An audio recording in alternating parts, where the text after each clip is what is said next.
Okay, students, if you were watching this video, that means you need help on your homework, and that homework would be page 539, numbers 20 through 25. So if that's not the assignment that you're on, then you need to find a different video. All right, so here we go. Let's take a look at number 20.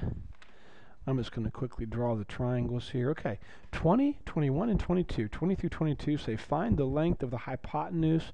Write your answer in radical form. Radical form. So here we go. Number 20, and the triangle looks like this. They're labeling this square root of 2. They're labeling this square root of 5. And they're labeling this c. So we are going to use L squared plus L squared equals H squared. One of your legs is square root of 2, so square root of 2 squared. Your other leg is square root of 5. We're going to square that.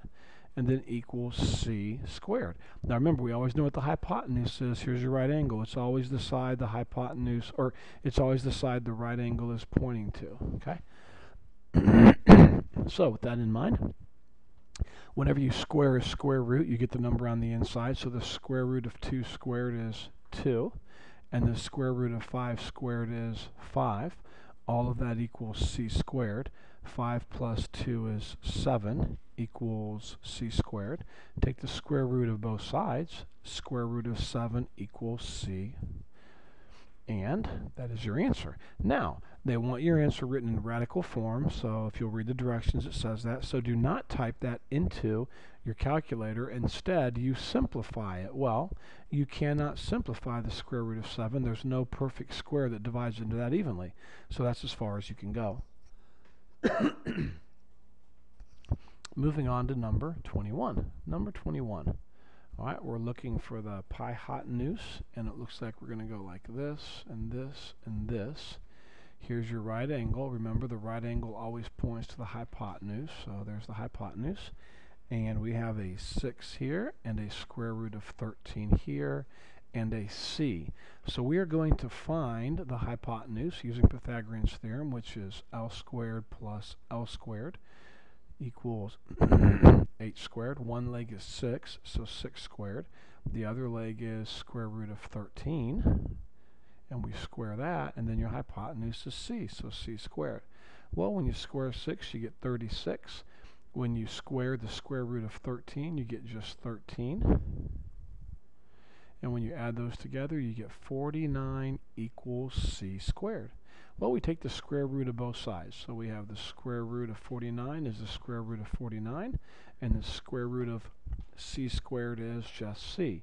Now we know the square root of 49, it's 7, not the square root of 7, just 7. And so 7 equals c. So there we go. Now I know the directions said to write it in radical form, but if there's no radical left, then there's just no radical left. All right? All right, number 22. The triangle looks like this. We have our hypotenuse going down, the triangle going up, and then over. Here's your right angle, and the right angle always points to the hypotenuse. We have square root of 19 here, square root of 10 here, and a c here. So using Pythagoras theorem, we're going to square one leg, and we're going to square the other leg, and your hypotenuse is c, so c squared. Well, when you square the square root of 19, you get 19. When you square the square root of 10, you get 10. And 19 plus 10 is 29 equals c squared. And now we take the square root of both sides. So the square root of 29 is the square root of 29. The square root of c squared is c. You cannot simplify 29. Your list of perfect squares is 2 times 2, 3 times 3, 4 times 4, 5 times 5, and we're going to stop there. None of those numbers go into 29 evenly, so that's as far as you can go. All right. Now moving on to numbers 23, 24, and 25. These directions say write your answer with a decimal. So we are going to use a decimal for these. So we got a real skinny triangle here for number 23. There's your right angle. And of course the right angle always points to the hypotenuse. And we have an x right here. And we have a 1 right here and a 4 right here. Now, let's see. Are we missing the hypotenuse? Yes, we are. We're missing the hypotenuse. So we have one leg, it's 1, we're going to square it. We have another leg, that's 4, we're going to square it. And then we have our hypotenuse, which is x, we're going to square it. 1 times 1 is 1, 4 times 4 is 16, and all of that equals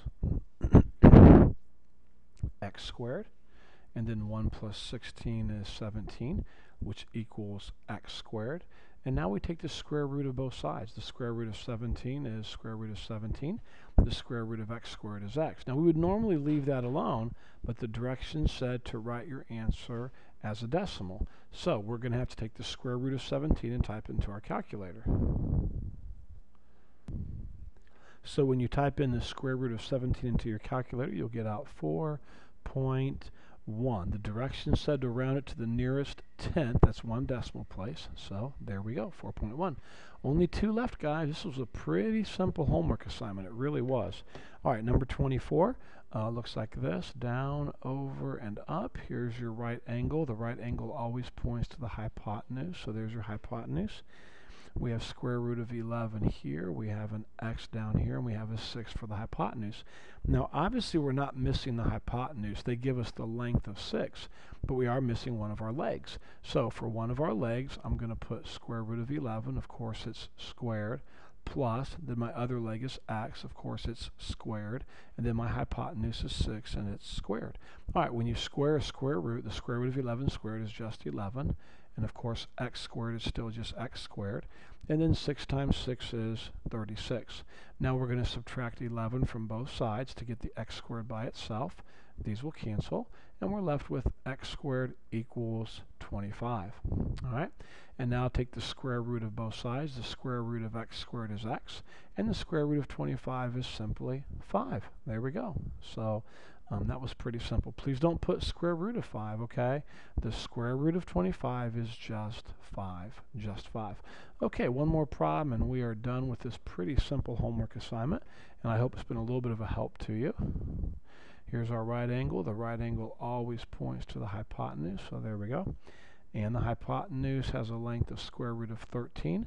One leg has a length of square root of 5, and the other leg is x. So we're going to call one leg x, of course that's x squared. We're going to call the other leg square root of 5, and of course that's squared. And then our hypotenuse is square root of 13 squared. Now x squared is just x squared.